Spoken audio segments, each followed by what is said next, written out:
I'm Janet Trevino, and I'm here with Andrew Butler. Hi. Hello. And we are at Flipside, which is what? How would you define Flipside for people that don't know what this is? Is like Burning Man for Central Texas, all about radical self-expression and inclusionism and self-sustenance. Okay. And so we scheduled a client session out here because Andrew is interested in becoming a cuddlist. And we recommend that all people that are interested have a client session because that's a way for you to really gauge if this is something that's good for you. This falls under your own personal philosophy and how you live your life. Because really, cuddlists, the way that we do our work is, I think, radically, interesting, and it's a lifestyle in a lot of ways. So, I guess. Yeah, let's ask the question, what did you think? Now that I've been able to explain a lot about what Cuddlist is about and you've had an experience with it, what do you think?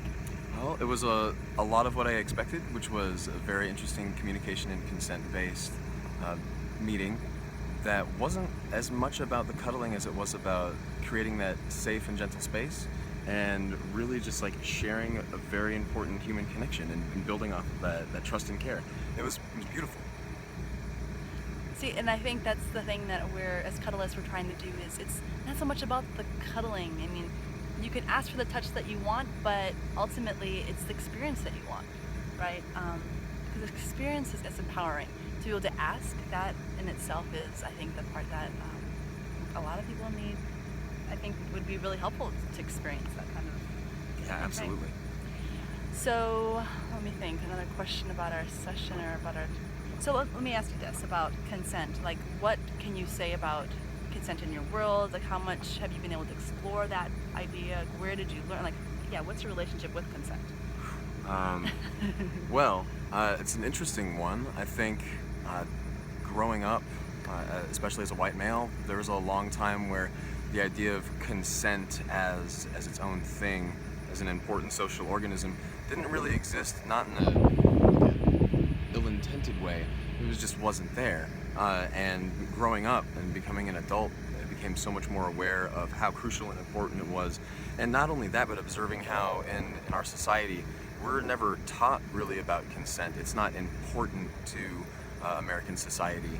And it's really poisonous for the way that people grow and develop, both in their head and their heart.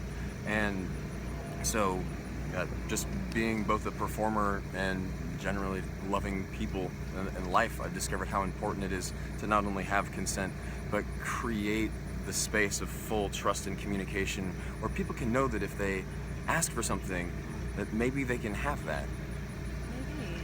And it offers the opportunity for the person receiving that request to be in their yes and their no, right? So both Absolutely people, empowered, yeah. Both people are empowered when you have that kind of consensual experience. I'd like to share one thing that's happened, and Andrew witnessed this. Someone came up to me and just touched me. Touch your arm? Yeah. They just came up and just touched my arm like this, and they didn't ask, and I felt really uncomfortable. And I was like, please don't touch me without asking. That's really important. That even this something that we think is what's the big deal? I just touched your arm. That doesn't feel good for lots of people, and so often in our world, if you're touchy-feely, you're touching people without asking them. And that can be re-traumatizing for those who have experienced trauma around touch in their life. So true. So something is, again, we judged even well, that's no big deal. But it is, we want to be asked, and it feels so good. And I'm totally a yes if I'm asked, but what was it that you said? Oh, this is a great quote. So here at Flipside, there's an effigy that's burned on Sunday night. It's part of the amazing experience of all of this. There's a quote that is written at the top of the effigy. What does it say? It said, "Unless you ask, the answer is always no." Okay, so let's say that again because I think it's so good. I'll say it. Unless you're asked. Wait, how does it go? Unless you ask. Unless you ask, the answer is always no. Damn, that's good. Yeah. That's some good stuff. So, Andrew, when do we get to be blessed with your presence? When are you starting the Cuddlist experience, the training? Hopefully as soon as possible. Obviously, we're both going to be busy for the next couple of days. Yeah. But whenever I get back into town within the next couple of weeks. Okay. So we'll get him trained up, get him through the approval process, and I think that he's a fantastic candidate for what we do. and get you on the website and off to an amazing start in Austin, Texas. Yeah, Thank you so much for all your time, Janet. that was wonderful. May I have a hug? Yeah. Love you all. Have a wonderful day. Have a good one. Take care.